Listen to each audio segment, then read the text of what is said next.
আমরা অনেক সাপকে ভয় পাই, যখন সাপকে দেখি আমরা একটু ভীত হই বা তাকে মারতে যাই। সাপ কিন্তু আমাদের শত্রু নয়, কারণ সাপ যদি আপনাকে কখনো কামড়ায় সে কিন্তু সে অশিক্ষিত বা মূর্খ বা তার সেই জ্ঞান নেই, সেটাই আপনাকে কামড়াবে। কিন্তু সাপের সাথে মানুষের আমাদের যে পার্থক্যটা এটা এটা যে আমরা শিক্ষিত হচ্ছি ঠিকই মানুষ হিসাবে, কিন্তু আমাদের মধ্যে শিক্ষাটা স্বভাব রয়েছে। সাপ মানুষকে কামড়ায় কারণ সে শিক্ষিত নয়, আর আমরা মানুষকে মারি, বিপদে ফেলি, ক্ষতি করার চেষ্টা করি, বিনা কারণেই করি, আমাদের হীন বা তুচ্ছ স্বার্থগুলো চরিতার্থ করার জন্য করি।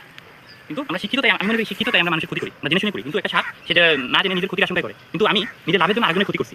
আমরা কি কখনো এটা নিয়ে ভেবে দেখেছি? আপনাকে একটা উদাহরণ দিলে বুঝবেন আপনাদেরকে, যে বিশ্বের দিকে তাকান না, মধ্যপ্রাচ্যের একটি দেশ আছে ফিলিস্তিন।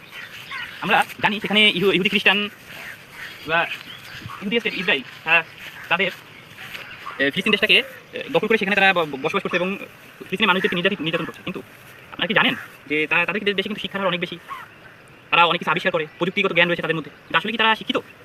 তারা কিন্তু মানুষকে নির্দ্বিধায় মেরে ফেলছে, ছোটো ছোটো বাচ্চা শিশুদেরকে মারছে, তারপরে যুবক বৃদ্ধ নারী কাউকে তারা ছাড় দিচ্ছে না।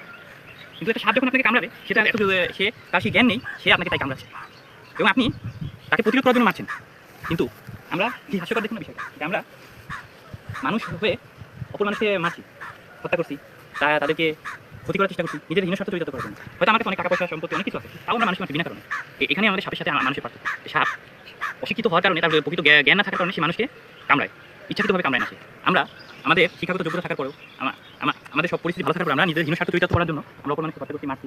এবং বিশ্বযুদ্ধে যত যুদ্ধ দেখতে হবে, যুদ্ধ কিন্তু অশিক্ষিত মানুষরা করে, শিক্ষিত মানুষরা করে। কিন্তু আমরা শিক্ষিত মানুষরা অশিক্ষিত বা সুবিধাবঞ্চিত মানুষদেরকে তাদের পরিস্থিতির সুযোগ নিয়ে তাদেরকে বিপদগামী করে আমরা যুদ্ধ তৈরি করছি। এতে করে আমাদের দেশে বিভিন্ন ধরনের সমস্যা সৃষ্টি হচ্ছে। যেমন এই ধরুন না, আমাদের দেশে বর্তমানে যে ইসরায়েল এবং আমেরিকার চক্রান্তের কারণে যে ইরানে কিছুদিন যাবত যে যুদ্ধ চলছে, তারপর এই যুদ্ধের কারণে যে আমাদের দেশে তেলের একটা সংকট দেখা দিয়েছে, কিন্তু মানব সৃষ্ট। আমরা যদি এই যুদ্ধটা না করতাম তাহলে তো এই সমস্যাগুলো আমরা ফেস করতাম না।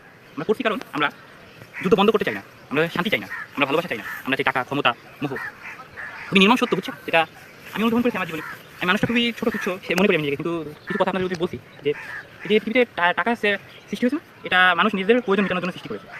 আর মানুষকে সৃষ্টি করেছে স্বয়ং সৃষ্টিকর্তা আল্লাহ তাআলা, তার ইবাদত বন্দী করার জন্য, মিলেমিশে থাকার জন্য, পৃথিবীতে শান্তিময় একটা পৃথিবী তৈরি করার জন্য মানুষকে পাঠিয়েছে। কিন্তু আমরা টাকার মুখে পড়ে ওই স্রষ্টাকে ভুলে, যে স্বয়ং সৃষ্টিকর্তা ওই ৭ আসমানের উপরে বসে তিনি সারা বিশ্বের সব কিছু নিয়ন্ত্রণ করে, কিন্তু আমরা তাকে ভুলে যে টাকা ক্ষমতার লোভে পড়ে মানুষকে হত্যা করছি, বিপদে ফেলছি, ক্ষতি করছি। এটা আসলে কি আমাদের করা উচিত ছিল? নিজেকে একটু প্রশ্ন করে দেখুন না। হয়তো আপনি এটা করছেন না, কিন্তু কেউ না কেউ তো করছে। আমরা সেটাকে বাধা দেওয়ার চেষ্টা করছি নিজের অবস্থান থেকে।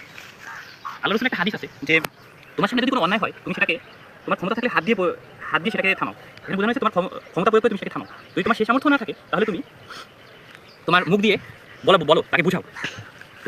যদি তোমার সেই সামর্থ্য না থাকে, তাহলে তুমি তোমার অন্তর থেকে ওই খারাপ কাজটা বন্ধ করার জন্য দোয়া করো। কিন্তু আমরা কি আসলে সেটা করছি? আমরা কি রাসূলের আদর্শকে সঠিকভাবে গ্রহণ করছি? আমরা যদি সেটা গ্রহণ করতাম, সৃষ্টিকর্তাকে